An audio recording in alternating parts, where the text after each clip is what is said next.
검은 비구름이 서울의 하늘을 뒤덮고 억수 같은 장대비가 한남동의 고급 저택 창문을 거세게 때리고 있었지만 실내의 공기는 밖보다 훨씬 더 차갑고 날카롭게 얼어붙어 있었습니다. 천지그룹의 젊은 회장 강민혁은 대리석 테이블 위로 하얀 서류 봉투를 거칠게 내던지며 맞은편에 앉아있는 아내 한지안을 향해 경멸 어린 시선을 보냈는데 그의 눈빛에는 지난 5년여간의 결혼 생활에 대한 존중이나 애정은 티끌만큼도 남아있지 않았습니다. 그는 최고급 양복 주머니에서 담배를 꺼내 입에 물고는 불을 붙이지도 않은 채 신경질적으로 손가락을 두드리며 지안이 서류를 집어들기를 재촉했고 그 모습은 마치 더러운 오물을 빨리 치워버리고 싶어하는 사람처럼 조급하고 무례하기 짝이 없었습니다. 한지아는 떨리는 손을 애써 감추며 테이블 위에 놓인 이혼 합의서를 천천히 집어들었는데 종이 위에는 강민혁이 미리 작성해 놓은 잔인한 조항들이 빼곡하게 적혀 있어 그녀의 가슴을 후벼 파는 듯 했습니다. 그녀는 지금 임신 5개월 차에 접어들어 배가 제법 불러오기 시작한 상태였지만 강민혁의 눈에는 아내의 부풀어 오른 배가 그저 자신의 새로운 인생을 방해하는 혐오스러운 장애물로만 보일 뿐이었습니다. 그는 지안이 머뭇거리는 찰나의 순간조차 참을 수 없다는 듯이 혀를 차며 이제 그 지긋지긋한 모성의 연기는 집어치우라고 소리쳤고 최유라가 기다리고 있으니 오늘 밤 안으로 이 집에서 당장 나가달라고 차갑게 통보했습니다. 지안은 입술을 깨물며 눈앞의 남자를 응시했는데 과거 그녀가 자신의 모든 지략과 인맥을 동원해 천지그룹의 후계자 전쟁에서 승리하게 만들어주었던 그 총명하고 야망 있던 남자는 이제 온데간데 없고 욕망에 눈이 먼 괴물만이 남아 있었습니다. 강민혁은 자신이 지금 누리고 있는 그 거대한 권력과 부가 오로지 자신의 능력으로만 이루어진 것이라고 착각하고 있었으며 지안이 그동안 그림자처럼 뒤에서 묵묵히 처리해왔던 수많은 위기 관리와 전략적 판단들을 철저히 무시하고 있었습니다. 지안은 뱃속의 아이를 위해서라도 한 번쯤은 매달려 볼까 생각했지만 그의 눈에 서린 혐오감을 확인하는 순간 마음속에 남아있던 마지막 미련의 끈을 가위로 자르듯 단호하게 끊어내기로 결심했습니다. 그녀는 천천히 자리에서 일어나 서재의 책상 위에 놓인 만년필을 집어들었고 그 어떤 감정의 동요도 보이지 않는 차분한 손놀림으로 이혼 합의서의 마지막 장에 자신의 이름을 정갈하게 서명했습니다. 강민혁은 그녀가 울며 불며 바짓가랑이라도 잡을 것이라고 예상했는지 지안의 너무나도 담담하고 신속한 반응에 오히려 당황한 기색을 보였지만 이내 코웃음을 치며 위자료는 섭섭지 않게 넣었으니 그걸로 아이를 지우든 키우든 알아서 하라고 비아냥거렸습니다. 지안은 서명된 서류를 테이블 위에 조용히 내려놓으며 위자료 따위는 필요 없으니 내 아이는 내가 알아서 할 것이며 당신은 오늘 이 순간부터 이 아이의 아버지로서의 모든 권리를 영원히 상실했다고 났지만 힘있는 목소리로 선언했습니다. 지안은 2층 침실로 올라가 커다란 여행용 가방 하나에 자신의 낡은 옷가지들과 평소 즐겨 읽던 책 몇 권, 그리고 어머니의 유품인 작은 사진 액자만을 챙겨 넣었을 뿐 강민혁이 사주었던 명품 가방이나 보석류에는 손가락 하나 대지 않았습니다. 그녀가 짐을 챙겨 아래층으로 내려왔을 때 강민혁은 이미 누군가와 통화를 하며 웃음을 터뜨리고 있었는데 수화기 너머로 들려오는 교태 섞인 목소리의 주인공이 누구인지는 굳이 확인하지 않아도 알 수 있었습니다. 그는 짐을 들고 현관으로 향하는 지안을 보며 전화를 끊지도 않은 채 턱짓으로 문을 가리켰고 마치 귀찮은 잡상인을 쫓아내듯 손을 휘저으며 빨리 나가라고 재차 독촉했습니다. 현관문을 열기 직전 지안은 잠시 멈춰서서 뒤를 돌아보았고 승리감에 도취되어 있는 강민혁을 향해 당신이 앉아있는 그 왕좌가 얼마나 위태로운 모래성 위에 지어졌는지 곧 깨닫게 될 것이라고 차갑게 경고했습니다. 그녀는 천지그룹의 핵심 프로젝트들이 자신의 치밀한 설계 없이는 제대로 작동하지 않을 것임을 알고 있었지만 오만함에 빠진 강민혁은 그녀의 경고를 패배자의 옹졸한 저주, 찜으로 치부하며 비웃음 섞인 조소를 날렸습니다. 지아는 더 이상 그에게 할 말이 없음을 깨닫고 무거운 현관문을 밀어젖혔는데 차가운 밤 공기와 함께 들이치는 빗방울이 그녀의 뜨거워진 뺨을 식혀주었습니다. 거센 비바람이 몰아치는 정원을 가로질러 대문 밖으로 걸어나가는 지안의 뒷모습은 처량하기보다는 오히려 폭풍우를 뚫고 나아가는 전사처럼 비장해 보였고 그녀는 단 한 번도 뒤를 돌아보지 않았습니다. 빗물에 젖은 아스팔트 위로 그녀의 그림자가 길게 늘어졌고 택시조차 잡히지 않는 인적 드문 고급 주택가 언덕길을 내려오며 그녀는 뱃속의 아이를 감싸 안은 채 반드시 보란 듯이 성공해서 저 오만한 남자에게 처절한 후회를 안겨주겠다고 뼈에 사무치는 맹세를 했습니다. 멀어지는 저택의 창문 너머로 강민혁이 샴페인 잔을 들고 있는 실루엣이 보였지만 그것은 이제 지안에게 있어 과거의 잔재일 뿐이었으며 그녀는 어둠 속으로 사라지며 새로운 새벽을 향해 무거운 발걸음을 옮겼습니다. 강민혁이 한지안을 매몰차게 내쫓은 그날 밤 이후 천지그룹 회장 저택의 공기는 기묘하게 바뀌었는데 안주인이 사라진 자리는 곧바로 화려하고 사치스러운 물건들로 채워졌지만 집안을 감돌던 고요한 품격은 온데간데 없이 사라지고 천박한 활기만이 가득 찼습니다.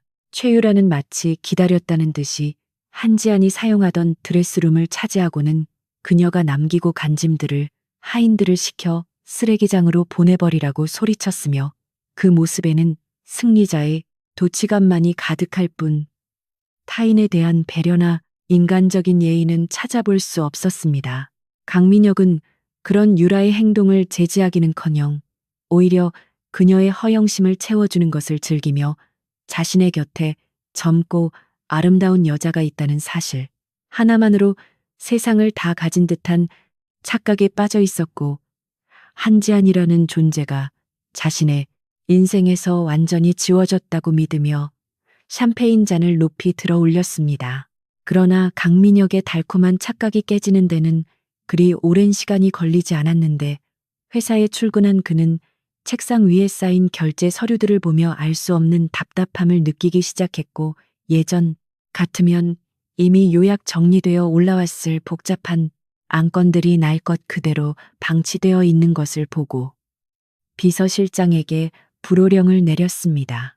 비서실장은 난처한 표정으로 그동안 사모님께서 새벽마다 미리 서류를 검토하고 중요한 사안들을 분류해 회장님의 책상에 올려두셨다는 사실을 조심스럽게 보고했지만 강민혁은 그 말을 믿으려 하지 않고 비서실의 무능함을 탓하며 서류 뭉치를 집어던졌습니다. 그는 자신이 천지그룹의 모든 성과를 이뤄냈다고 굳게 믿고 있었기에 한지안이 뒤에서 했던 내조와 경영 지원은 그저 사소한 잡무에 불과했다고 폄하하며 스스로 서류를 검토하기 시작했지만 곤난해한 법률 용어와 복잡한 지분 구조의 딤에 빠져 식은땀을 흘려야 했습니다. 한편 서울에서 멀리 떨어진 한적한 바닷가 마을의 낡은 단칸방에서 한지아는 낯선 천장을 바라보며 잠에서 깨어났는데 뱃속의 아이가 보내오는 태동만이 그녀가 혼자가 아님을 일깨워주는 유일한 신호였습니다. 그녀는 화려했던 과거의 신분을 숨기고 김서영이라는 가명을 쓰며 마을 사람들의 눈을 피해 지내고 있었는데 가진 것이라곤 비상금으로 챙겨온 현금 약간과 노트북 한 대뿐이었지만 그녀의 눈빛은 절망보다는 차가운 이성으로 빛나고 있었습니다. 지아는 입덧으로 인해 속이 뒤집히는 고통을 참아내며 좁은 방 한구석에 앉아 노트북을 켰고 천지그룹의 주가 동향과 경쟁사들의 움직임을 분석하기 시작했는데 이는 단순한 미련이 아니라 언젠가 자신의 아이에게 정당한 권리를 찾아주기 위한 치밀한 준비 과정의 첫걸음이었습니다. 강민혁은 유럽의 거대 유통기업과의 독점 계약 체결을 앞두고 자신만만하게 협상장에 나갔으나 상대방 대표단은 예전과 달리 강민혁의 제안에 시큰둥한 반응을 보이며 회의적인 태도를 취했고 통역을 맡은 직원이 당황하여 제대로 말을 잇지 못하자 분위기는 순식간에 얼어붙었습니다. 과거에는 한지안이 상대방 기업 문화와 대표의 개인적인 취향까지 완벽하게 파악하여 협상 전략을 짜주었기에 강민혁은 그저 차려진 밥상에 숟가락만 얹으면 되었지만 이제는 그 두뇌가 사라지자 그는 무방비 상태로 전쟁터에 던져진 어린아이와 다를 바 없었습니다. 협상은 결렬 위기에 처했고 강민혁은 분노를 참지 못하고 회의실을 박차고 나왔지만 도대체 무엇이 잘못되었는지조차 파악하지 못한 채 애게른 직원들에게 화풀이를 하며 자신의 무능함을 감추기에 급급했습니다. 시간이 흐를수록 최유라의 사치는 도를 넘기 시작했는데 그녀는 강민혁의 법인 카드를 마치 자신의 지갑처럼 사용하며 명품 쇼핑과 파티에 거액을 탕진했고 심지어 회사 경영에도 간섭하려 들며 임원들의 인사에까지 관여하려는 움직임을 보였습니다. 강민혁은 처음에는 그녀의 애교에 넘어가 눈감아 주었으나 회사의 자금 사정이 악화되고 주주들의 항의가 빗발치자 점차 유라의 행동이 거슬리기 시작했고 두 사람 사이에는 잦은 다툼이 일어나기 시작했습니다. 하지만 강민혁은 이미 자신의 선택이 틀렸다는 것을 인정하고 싶지 않은 자존심 때문에 유라를 내치지 못했고 오히려 술과 도박에 의지하며 현실을 도피하려는 나약한 모습을 보였는데 이는 천지그룹이라는 거대한 배가 서서히 침몰하고 있음을 알리는 전조와도 같았습니다. 계절이 바뀌고 차가운 겨울 바람이 불어올 무렵 만삭이 된 한지아는 홀로 산통을 겪으며 작은 보건소의 분만실 침대를 부여잡고 있었는데 곁에는 남편도 가족도 없이 오직 늙은 의사와 간호사 한 명만이 그녀의 곁을 지키고 있을 뿐이었습니다. 뼈가 으스러지는 듯한 고통 속에서도 지아는 이를 악물고 비명을 삼키며 오로지 아이를 건강하게 낳아야 한다는 일념 하나로 버텨냈고 마침내 우렁찬 울음소리와 함께 세상에 나온 아들을 품에 안았을 때 그녀는 뜨거운 눈물을 흘렸습니다. 갓 태어난 아기는 강민혁을 쏙 빼닮은 이목구비를 가지고 있었지만 그 맑은 눈동자만큼은 지안의 총명함을 닮아 빛나고 있었고 지안은 아이의 작은 손을 꼭 잡으며 너는 절대 내 아버지처럼 비겁한 남자가 되지 않게 키우겠노라고 다짐했습니다. 아이의 탄생은 지안에게 새로운 삶의 목표를 부여해 주었는데 그녀는 더 이상 숨어 지내는 도망자가 아니라 세상을 향해 반격할 준비를 하는 전략가로서의 면모를 되찾 시작했습니다. 그녀는 밤낮으로 육아와 주식 투자를 병행하며 놀라운 수익률을 올리기 시작했고 그 자금을 바탕으로 과거 자신을 따르던 충직한 부하 직원들과 비밀리에 접촉을 시도했습니다. 그들은 강민혁의 폭정과 최유라의 전횡의 염증을 느끼고 회사를 떠나거나 한직으로 밀려난 인재들이었는데 지안의 연락을 받고는 마치 구세주를 만난 듯 기뻐하며 그녀의 새로운 계획에 동참하겠다는 뜻을 밝혔습니다.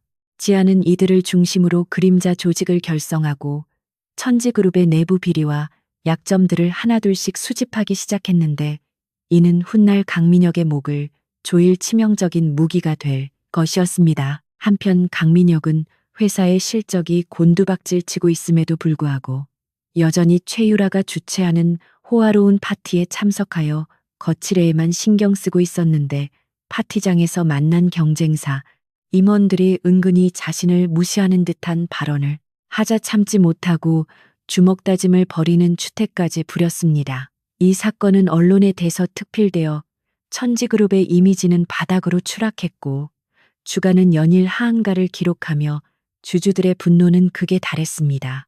강민혁은 이 모든 것이 운이 없어서라고 생각하며 술에 취해 비틀거리는 걸음으로 집에 돌아왔지만 그를 맞이하는 것은 엉망이 된 집안꼴과 히스테리를 부리는 최유라뿐이었고 문득 텅 빈 서재를 바라보며 예전에 자신을 위해 따뜻한 차를 준비하고 조용히 조언을 건네던 한지안의 빈자리를 뼈저리게 느꼈습니다. 지안은 아이의 이름을 강우진이라 짓고 아이가 잠든 틈을 타 천지그룹의 재무제표를 정밀 분석하던 중 회사의 자금이 유령 회사를 통해 어디론가 불법적으로 흘러들어가고 있다는 정황을 포착했습니다. 그녀는 직감적으로 이것이 최유라와 연관된 비자금 조성임을 알아차렸고 이 증거를 확보하기 위해 과거 정보부 출신의 지인에게 도움을 요청했습니다. 지안의 예상대로 최유라는 강민혁 몰래 회사의 공금을 빼돌려 자신의 사치스러운 생활비를 충당하고 있었을 뿐만 아니라 해외 도피 자금까지 마련하고 있었는데 강민혁은 이 사실을 까맣게 모른 채 그녀를 믿고 있었으니 그의 몰락은 이미 예견된 수순이나 다름없었습니다.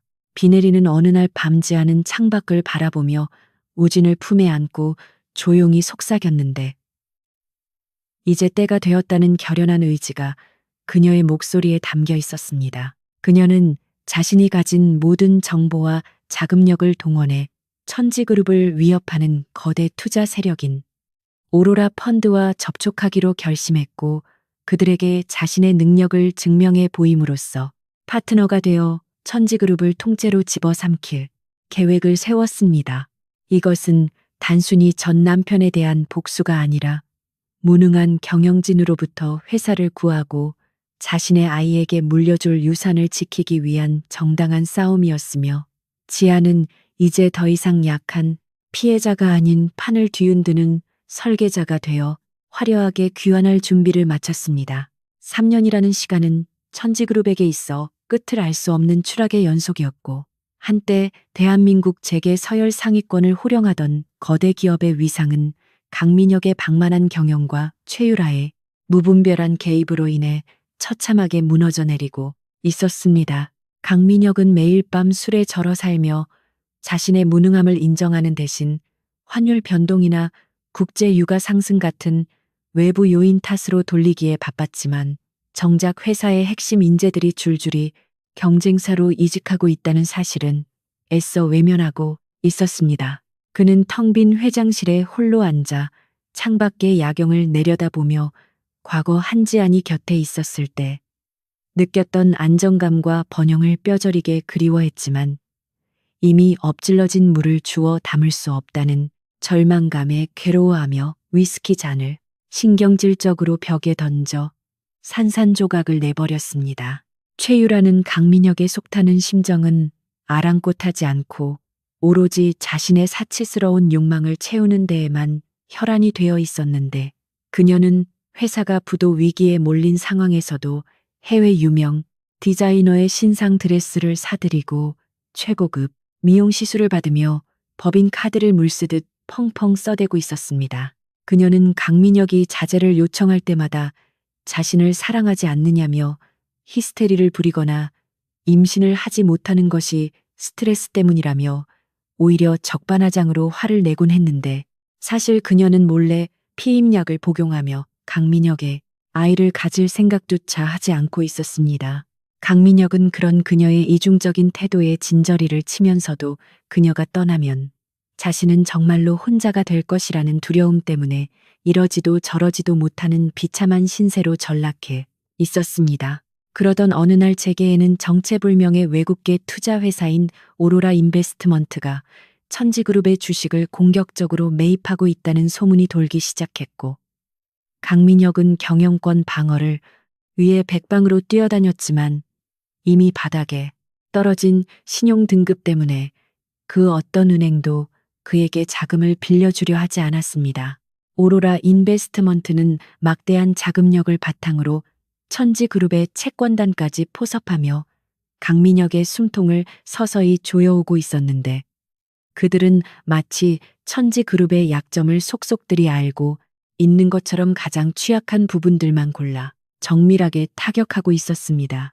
강민혁은 이 보이지 않는 적의 실체가 궁금해 미칠 지경이었지만 그가 할 수 있는 일이라곤 오로라 측에서 제안한 인수합병 논의를 위한 리셉션 파티에 참석해 굴욕적인 협상을 구걸하는 것뿐이었습니다. 서울 시내 최고급 호텔의 그랜드 볼룸에서 열린 오로라 인베스트먼트의 한국 지사 설립 기념 파티에는 정재계의 거물들이 대거 참석하여 문전성시를 이루고 있었는데 강민혁은 초라해진 자신의 입지를 만회해 보려 애써 당당한 표정을 지으며 파티장에 들어섰습니다. 그의 곁에는 화려하다 못해 천박해 보이는 붉은색 드레스를 입은 최유라가 팔짱을 끼고 있었는데 그녀는 분위기 파악도 못하고 주위 사람들에게 거만하게 인사를 건네며 강민혁의 얼굴에 먹칠을 하고 있었습니다. 사람들은 강민혁과 최유라를 보며 수군거렸고 한때 촉망받던 젊은 경영자가 어쩌다 저런 여자에게 빠져 회사를 말아먹었는지 혀를 차며 조롱 섞인 시선을 보냈지만 강민혁은 애써 그들의 시선을 무시하며 오로라의 대표가 나타나기만을 기다렸습니다. 잠시 후 장내의 조명이 어두워지고 사회자가 오로라 인베스트먼트의 아시아 총괄 대표를 소개한다는 멘트를 날리자 웅성거리던 소음이 잦아들고 모든 이들의 시선이 무대 중앙의 거대한 계단으로 집중되었습니다. 웅장한 음악과 함께 스포트라이트가 비추는 곳에서 한 여인이 우아한 발걸음으로 계단을 내려오기 시작했는데 그녀는 몸매를 드러내는 세련된 검은색 벨벳 드레스를 입고 있었고 목에는 눈부신 다이아몬드 목걸이가 빛나고 있었습니다. 그녀의 고혹적인 자태와 압도적인 카리스마에 사람들은 숨을 죽였고 강민혁 역시 넋을 잃고 그녀를 바라보았는데 그녀가 계단을 다 내려와 고개를 들고 정면을 응시하는 순간 강민혁의 심장은 멈출듯이 요동치기 시작했습니다. 그녀는 바로 3년 전 비오는 밤 강민혁에게 버림받고 쫓겨나다시피 집을 나갔던 전처 한지안이었는데 과거의 수수한 가정주부의 모습은 온데간데 없고 차가운 이성과 지성미가 흐르는 완벽한 비즈니스 우먼으로 다시 태어나 있었습니다. 강민혁은 자신의 눈을 의심하며 비틀거렸고 옆에 있던 최유라 역시 믿을 수 없다는 표정으로 입을 다물지 못했는데 지아는 그런 그들을 투명 인간 취급하며 여유로운 미소로 참석자들에게 인사를 건넸습니다. 그녀는 유창한 화술과 매너로 좌중을 휘어잡으며 오로라 인베스트먼트의 비전을 설명했고 그녀의 한마디 한마디에는 천지그룹을 향한 날카로운 경고와 자신감 넘치는 선전포고가 담겨 있었습니다. 연설이 끝나고 리셉션이 시작되자 강민혁은 떨리는 다리를 이끌고 지안에게 다가갔는데 그의 머릿속은 혼란과 당혹감으로 뒤엉켜 무슨 말을 먼저 꺼내야 할지조차 정리되지 않은 상태였습니다. 지안은 다가오는 강민혁을 발견하고도 전혀 동요하지 않고 차가운 눈빛으로 그를 내려다보았는데 그 눈빛에는 예전의 따뜻한 애정은커녕 경멸조차 담겨 있지 않은 무관심 그 자체여서 강민혁을 더욱 비참하게 만들었습니다. 강민혁이 더듬거리며 그녀의 이름을 부르려던 찰나 지안의 뒤에서 작은 남자아이 하나가 엄마라고 부르며 달려와 그녀의 다리에 매달렸고 지안은 순식간에 표정을 바꿔 아이를 따뜻하게 안아 올리며 사랑스러운 미소를 지어 보였습니다. 강민혁은 지안의 품에 안긴 아이를 보는 순간 망치로 머리를 얻어맞은 듯한 충격에 휩싸였는데 아이는 누가 봐도 강민혁의 어린 시절을 그대로 빼다 박은 듯한 이목구비를 하고 있었기 때문이었습니다. 아이는 낯선 아저씨인 강민혁을 호기심 어린 눈망울로 바라보았고 강민혁은 본능적으로 그 아이가 3년 전 지안이 뱃속에 품고 떠났던 자신의 핏줄임을 직감하고 손을 뻗으려 했습니다. 하지만 지안은 냉정하게 몸을 돌려 강민혁의 손길을 거부했고 경호원들이 다가와 강민혁의 접근을 막아서며 그와 지안 사이를 거대한 벽처럼 가로막았습니다. 지안은 강민혁에게 싸늘한 미소를 던지며 비즈니스 이야기는 내일 회의실에서 정식으로 하자고 짧게 말한 뒤 아이를 안고 유유히 파티장을 빠져나갔고 그 뒷모습은 범접할 수 없는 아우라를 뿜어내고 있었습니다. 강민혁은 멀어지는 지안과 아이를 멍하니 바라보며 그 자리에 주저앉을 뻔했고 주변의 시선과 수군거림이 화살처럼 꽂히는 것을 느끼며 식은땀을 흘렸습니다.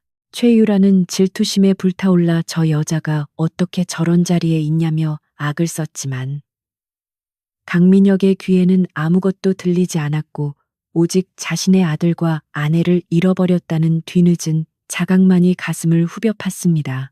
호텔 로비를 빠져나온 지아는 대기하고 있던 리무진에 올라타 안도의 한숨을 내쉬며 품에 잠든 아들 우진의 머리를 쓰다듬었는데 그녀의 손은 미세하게 떨리고 있었습니다. 그녀는 지난 3년 동안 뼈를 깎는 고통을 감내하며 오로지 이 순간만을 위해 달려왔고 이제 드디어 강민혁과 천지그룹을 무너뜨릴 완벽한 무대를 마련했다는 생각에 가슴이 벅차 올랐습니다. 차창 밖으로 스쳐 지나가는 서울의 화려한 야경을 바라보며 지아는 다짐했는데 내일 있을 협상 테이블에서 강민혁에게 지옥을 보여주고 자신의 아이에게 당당한 미래를 선물하겠노라고 굳게 결심했습니다. 다음 날 아침 천지그룹의 대회의실은 태풍이 몰아치기 전에 바다처럼 무겁고 숨막히는 침묵만이 감돌고 있었는데 거대한 마호가니 테이블을 사이에 두고 마주 앉은 두 사람의 기류는 예전의 부부라고는 믿기지 않을 만큼 살벌하고 냉랭했습니다. 강민혁은 밤새 한숨도 자지 못한 듯 떼탄 눈으로 넥타이를 거칠게 풀어헤친 채 불안하게 다리를 떨고 있었지만 맞은편의 한지아는 한치의 흐트러짐도 없는 완벽한 정장 차림으로 서류를 검토하며 그를 투명인간 취급하고 있었습니다. 그녀의 뒤에는 오로라 인베스트먼트의 유능한 변호사들과 회계사들이 병풍처럼 서서 강민혁을 향해 경멸 어린 시선을 보내고 있었는데 그들의 눈빛은 마치 먹잇감을 앞에 둔 맹수처럼 날카로워 강민혁을 더욱 위축되게 만들었습니다.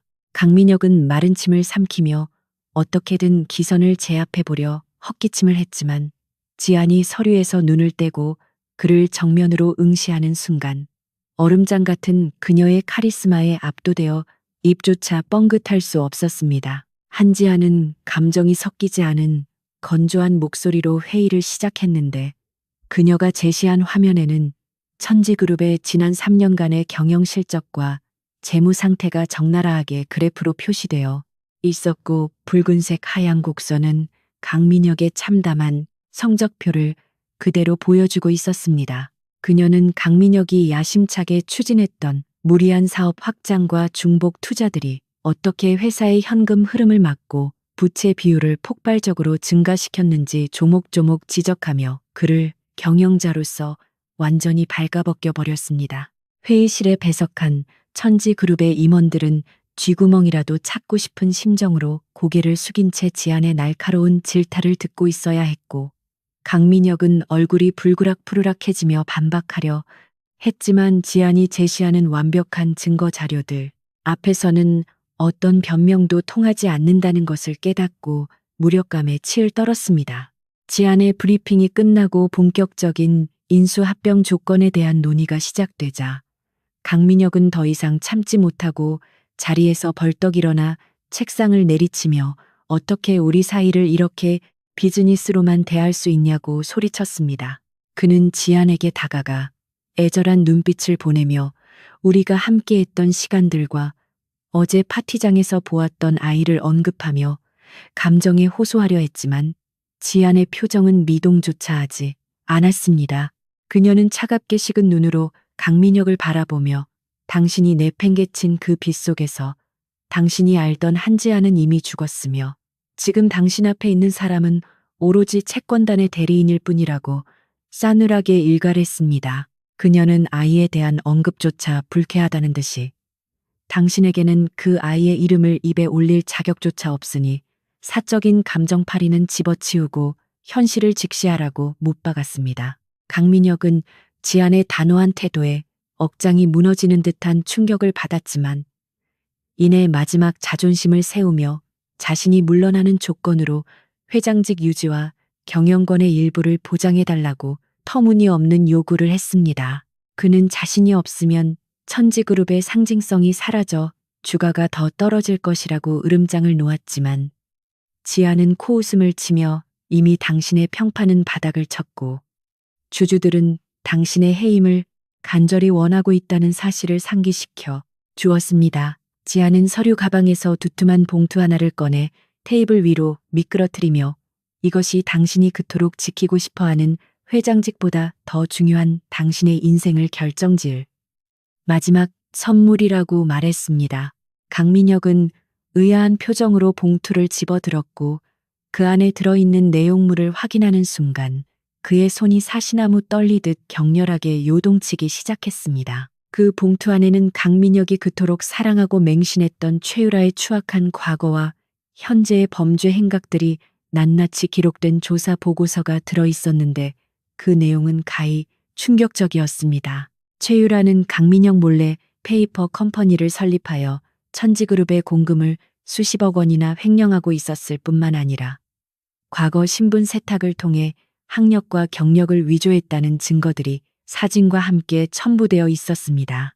보고서의 뒷장에는 그녀가 강민혁과 만나기 전 유흥업소에서 일했던 기록과 도박 빚에 시달리던 정황, 그리고 강민혁에게 접근한 것이 철저히 계획된 사기극이었다는 사실을 뒷받침하는 통화 녹취록까지 정리되어 있었습니다.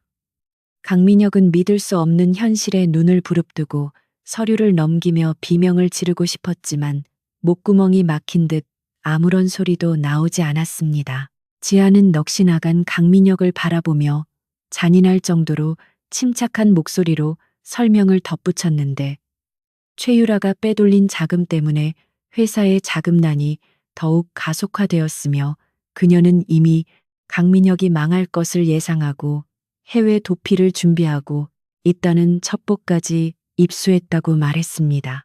그녀는 당신이 나를 버리고 선택한 그 여자가 과연 당신을 사랑해서 곁에 있었던 것인지 아니면 당신의 돈과 권력을 사랑했던 것인지 이제라도 똑바로 보라고 충고했습니다.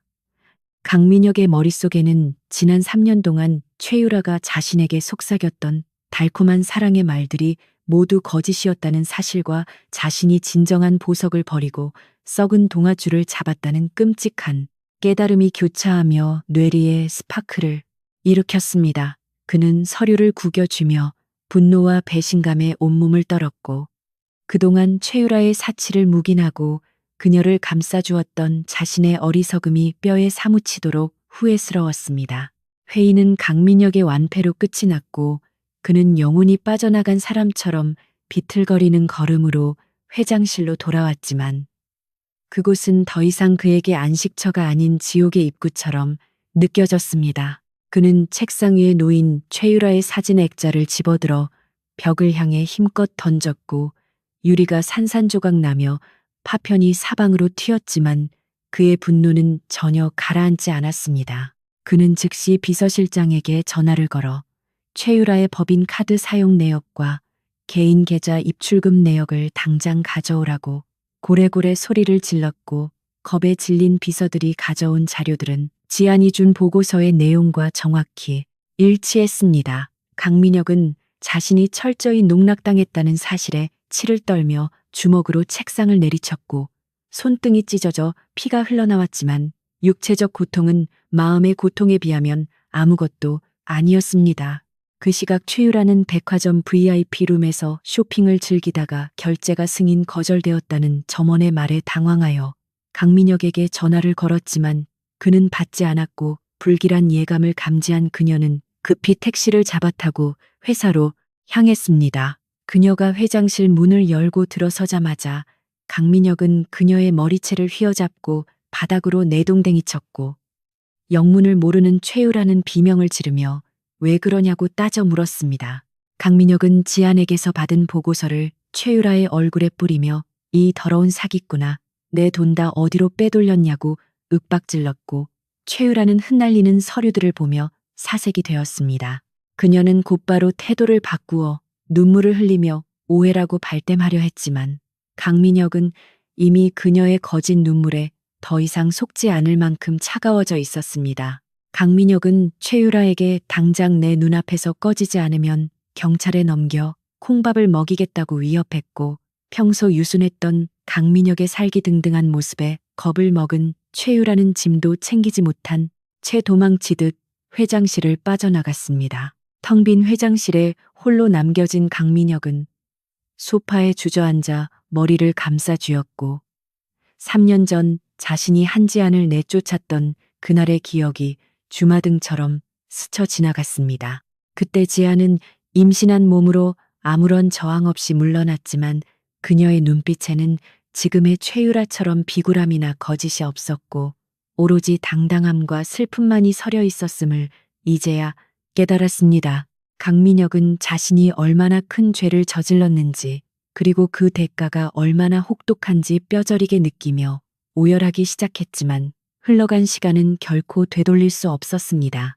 창밖에는 다시금 비가 내리기 시작했고 빗줄기는 3년 전 그날처럼 도시를 적시고 있었는데 강민혁은 흐릿해진 창가에 서서 멀리 보이는 오로라 인베스트먼트의 빌딩을 바라보았습니다. 저 높은 곳 어딘가에서 자신을 내려다보고 있을 한지안을 생각하니 수치심과 그리움이 뒤섞여 가슴이 미어지는 듯했고 이제 자신에게 남은 것은 껍데기뿐인 회장 타이틀과 빚더미 그리고 배신당한 상처뿐이라는 사실에 절망했습니다. 그는 떨리는 손으로 양주병을 따서 병째 들이켰지만 독한 술로도 가슴속에 타오르는 불길을 잠재울 수는 없었고 오히려 정신은 더욱 또렷해져 자신의 비참한 현실을 직시하게 만들 뿐이었습니다. 그는 이제 선택의 여지 없이 지안의 처분만을 기다려야 하는 신세가 되었음을 인정해야만 했고 그것은 죽음보다 더한 고통으로 다가왔습니다. 한편 한지아는 사무실에서 내려다 보이는 서울의 야경을 감상하며 와인 한 잔을 기울이고 있었는데 그녀의 곁에는 잠든 아들 우진의 사진이 놓여 있었습니다. 그녀는 오늘 회의에서 보았던 강민혁의 무너지는 모습을 떠올리며 묘한 쾌감을 느꼈지만 동시에 한때 사랑했던 남자가 그토록 형편없이 망가졌다는 사실에 씁쓸함도 감출 수 없었습니다.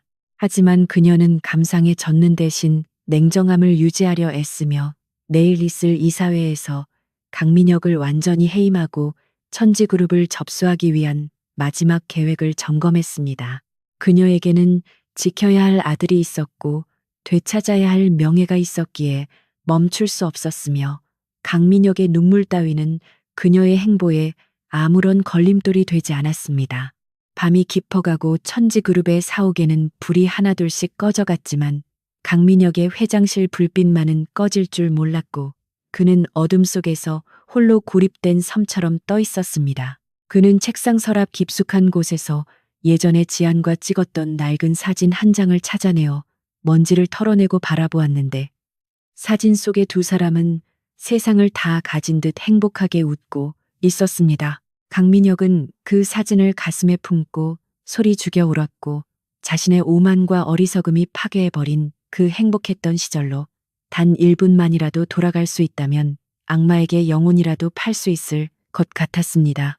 그러나 현실은 냉혹했고 날이 밝으면 그는 자신의 손으로 일군 모든 것을 잃고 길거리로 나앉게 될 운명이었으며 그 비극의 서막은 이제 막 올랐을 뿐이었습니다.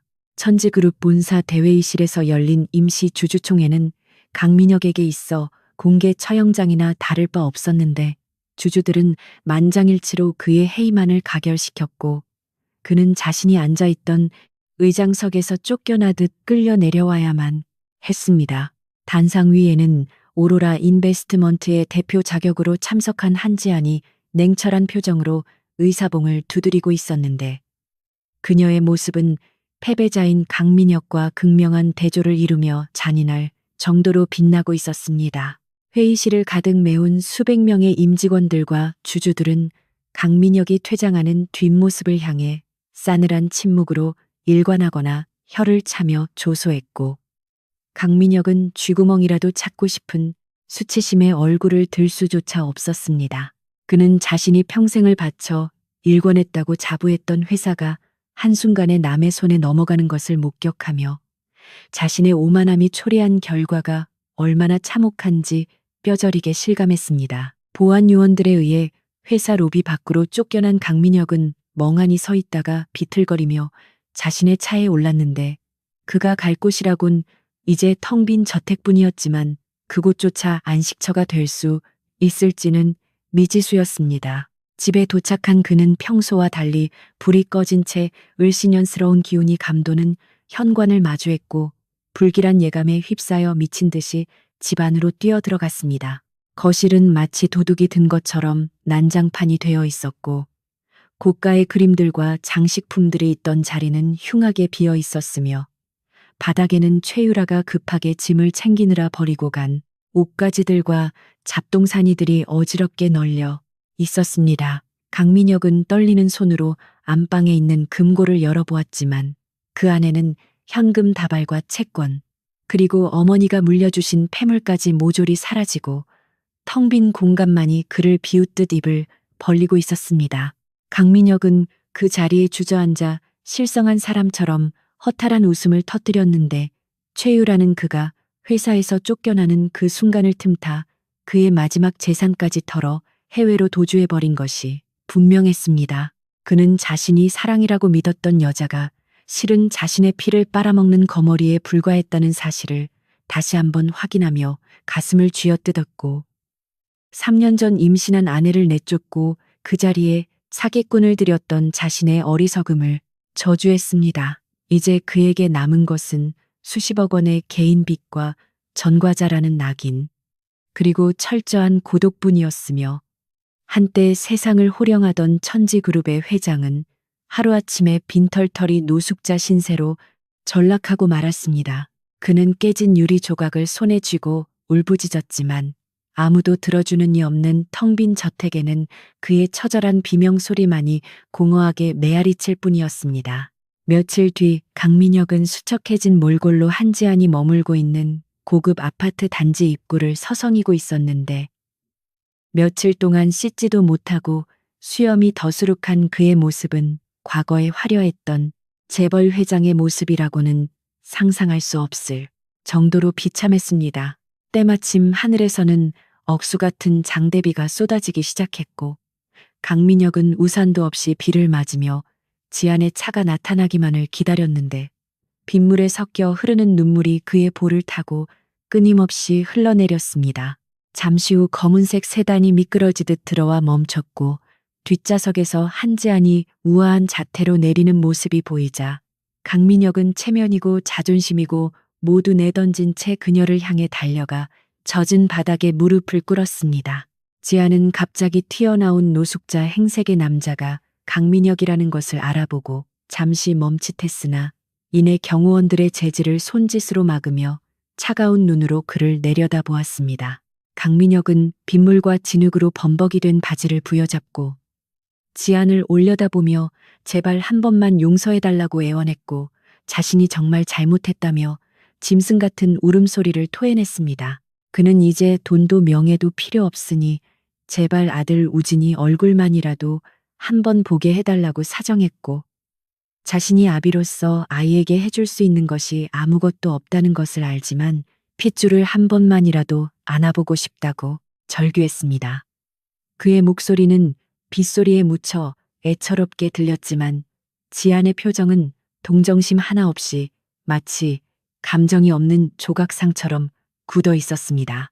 한지아는 천천히 강민혁에게 다가가 우산을 씌워주는 대신 그보다 더 차가운 독서를 퍼부었는데 그녀의 목소리는 낮았지만 그 어떤 고함보다도 강민혁의 심장을 날카롭게 찔렀습니다.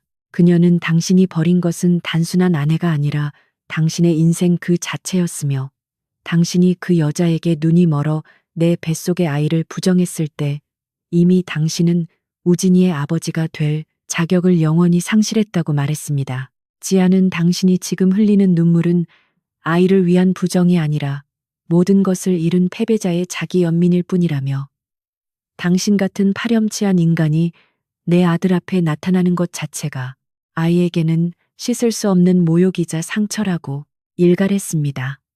그녀는 강민혁의 손이 자신의 구두 끝에 닿으려 하자 혐오스럽다는 듯 뒷걸음질 치며 더 이상 내 가족 주위에서 얼쩡거리지 말라고 경고했습니다. 강민혁은 바닥에 머리를 넣으시며 제발 죽은 듯이 살 테니 멀리서라도 아이를 보게만 해달라고 빌었지만 지아는 냉정하게 고개를 저으며 당신은 우리에게 있어 이미 3년 전 그 비 오는 밤에 죽은 사람이라고 못 박았습니다. 그녀는 우진이에게 아빠는 아주 오래전에 돌아가셨다고 가르쳤으며 앞으로도 그 아이는 당신의 존재를 모른 채 훌륭하고 반듯하게 자라날 것이라고 잔인한 선고를 내렸습니다. 지아는 마지막으로 당신이 할 수 있는 유일한 속죄는 우리 눈앞에 영원히 나타나지 않고 쥐 죽은 듯 사라지는 것이라며 경호원들에게 그를 끌어내라고 지시했습니다. 건장한 경호원들이 강민혁의 양팔을 붙잡아 질질 끌고 가자 그는 지안의 이름을 목 놓아 불렀지만 그녀는 단 한 번도 뒤를 돌아보지 않고 아파트 로비의 밝은 불빛 속으로 사라져 버렸습니다. 지안이 사라진 후 아파트 단지 밖으로 내동댕이 쳐진 강민혁은 진흙탕 속에 엎드려 짐승처럼 오열했는데 쏟아지는 빗줄기가 그의 몸을 때리며 뼛속까지 시리게 만들었지만 마음의 고통에 비하면 아무것도 아니었습니다. 그는 자신이 그토록 무시하고 짓밟았던 한지안이 얼마나 강하고 무서운 사람이었는지, 그리고 자신이 잃어버린 행복이 얼마나 거대했는지 깨닫고 땅을 치며 후회했지만 시간을 되돌릴 방법은 전무했습니다.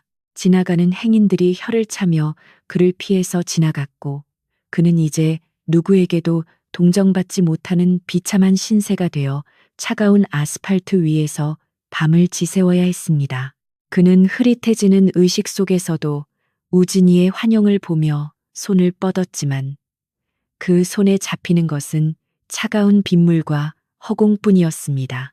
그날 밤 한지아는 잠든 우진의 머리맡에 앉아 창밖의 빗소리를 들으며 복잡한 심경을 정리했는데 강민혁의 몰락을 직접 목격했음에도 불구하고 승리의 기쁨보다는 씁쓸한 여운이 가슴에 남았습니다. 하지만 그녀는 아이의 평온한 잠날을 지키기 위해 마음을 다잡았고 과거의 악연을 깨끗이 털어버리고 오로지 미래만을 향해 나아가기로 다시 한번 결심했습니다. 그녀는 강민혁이 다시는 일어서지 못하도록 철저하게 밟아놓았지만 그것은 복수를 위해서가 아니라 자신의 소중한 아들을 지키기 위한 어미로서의 본능적인 방어였습니다. 지아는 아이의 이마에 부드럽게 입을 맞추며 너에게는 세상의 어둠을 보여주지 않고 오직 빛만을 보여주겠노라고 다짐했고 편안하게 잠든 아이의 숨소리가 그녀의 유일한 위안이 되었습니다. 다음날 아침 뉴스는 천지그룹의 전 회장 강민혁의 파산 소식과 함께 그가 길거리에서 발견되어 병원으로 이송되었다는 짤막한 기사를 내보냈지만 대중들은 이미 새로운 가십거리를 찾아 흥미를 잃은 상태였습니다. 한지아는 그 뉴스를 무표정하게 바라보다가 TV를 끄고 출근 준비를 서둘렀는데 그녀의 앞에는 새롭게 재편된 천지그룹의 이사회와 수많은 결제 서류들이 기다리고 있었습니다. 그녀는 거울 속에 비친 자신의 모습을 점검하며 온매무새를 다듬었고 이제는 누군가의 아내나 그림자가 아닌 당당한 기업의 총수로서 세상 앞에 설 준비를 마쳤습니다. 그녀의 눈빛은 그 어느 때보다 단단하고 빛나고 있었으며 새로운 하루의 태양이 떠오르는 것과 함께 그녀의 인생 2막도 화려하게 시작되고 있었습니다. 한지안이 천지그룹의 경영권을 완전히 장악하고 대대적인 구조조정을 단행한 지 1년이라는 시간이 흘렀는데 그동안 그룹은 썩은 환부를 도려내고 투명한 경영 시스템을 도입하여 창사 이래 최대의 흑자를 기록하며 제2의 전성기를 맞이하고 있었습니다.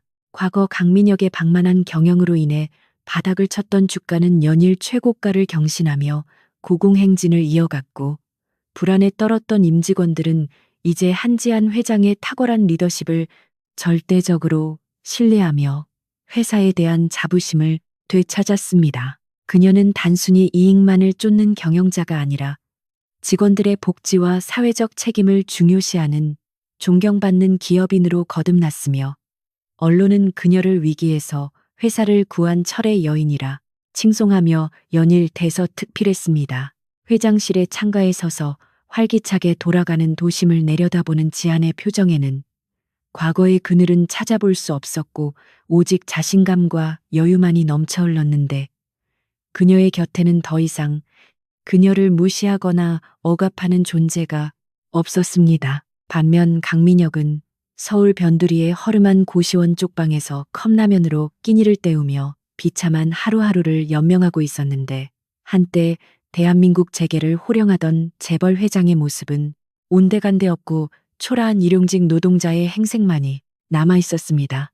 그는 매일 새벽 인력 시장에 나가 막노동 일자리를 구걸해야 했고 거친 공사 현장에서 벽돌을 나르며 손톱이 깨지고 어깨가 빠질 듯한 고통을 겪어야 했지만 육체적인 고통보다 그를 더 괴롭히는 것은 과거의 영화에 대한 미련과 후회였습니다. 땀에 젖은 몸을 이끌고 돌아온 좁은 방에서 그는 TV 뉴스를 통해 화려하게 비상하는 한지안의 모습을 멍하니 바라보곤 했는데 화면 속의 그녀는 너무나 눈부셔서 감히 쳐다볼 수조차 없는 존재가 되어버렸음을 뼈저리게 실감했습니다. 그는 자신이 버렸던 그 여자가 실은 자신의 인생을 지탱해주던 가장 든든한 기둥이었음을 깨달았지만 이미 무너져버린 기둥은 다시 세울 수 없었고 그저 쓰러진 잔해 속에서 홀로 흐느낄 뿐이었습니다. 강민혁의 몰락을 부추겼던 최유라는 해외 도피 중 인터폴에 의해 체포되어 국내로 송환되었는데 그녀는 공항 입국장에서 수많은 취재진의 카메라 플래시를 받으며 수갑을 찬 채 고개를 숙여야만 했습니다. 그녀는 횡령과 사기, 그리고 외환관리법 위반 등 수많은 혐의로 기소되어 중형을 선고받고 차가운 감옥 독방에 수감되었는데 면회 오는 사람 하나 없는 그곳에서 그녀는 자신의 욕망이 빚어낸 참혹한 결과를 곱씹으며 피눈물을 흘렸습니다.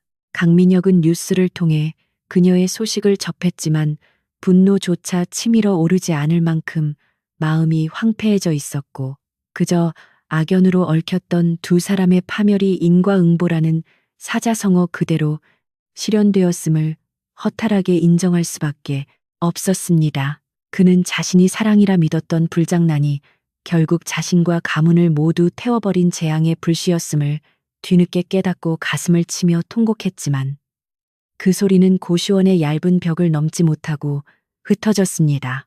어느 맑은 주말 오후 한지아는 아들 우진의 손을 잡고 한강 공원을 산책하고 있었는데 아이는 건강하게 자라 어느덧 뛰어다닐 만큼 성장해 있었고 해맑은 웃음소리는 지안에게 세상 무엇보다 큰 위안이 되었습니다. 그녀는 아이가 잔디밭 위를 뛰어노는 모습을 흐뭇하게 바라보며 지난날의 상처가 아물고 그 자리에 새로운 희망이 싹트고 있음을 느꼈는데 우진은 아빠의 부재를 느끼지 못할 만큼 지안의 사랑을 듬뿍 받고 자라나 구김살 없이 밝은 아이였습니다.